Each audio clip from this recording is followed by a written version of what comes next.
Ivermectin, though, that was a new threat. And one of the reasons why it was a threat was there was a meta-analysis that had been done at the Cochrane. So the Cochrane Institute in the UK is like, the holy grail for analysis of drugs and biologics, and this process of meta-analysis. They kind of wrote the rules for how to do it. And they had done an analysis that showed that ivermectin was quite effective. And then something happened. And there was some influence exerted. And suddenly that meta-analysis got quenched.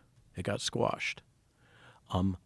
There were 2 investigators that were involved in building that. One kind of went underground and got a big grant and carried on as an academic. The other one got so pissed off that she created this organization called the World Council for Health. That's Tess Lawrie. And she really objected to what happened. But ivermectin, there was a signal there. There was a clear signal there. There was data supporting that signal.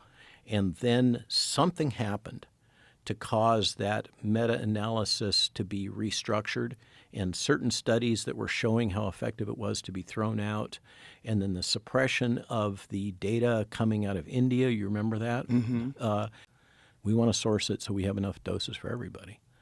And then I think it was Lancet published this paper that had totally made up data that trashed the drug, said that it's toxic, doesn't work, blah, blah, blah, blah, blah. It was all fake.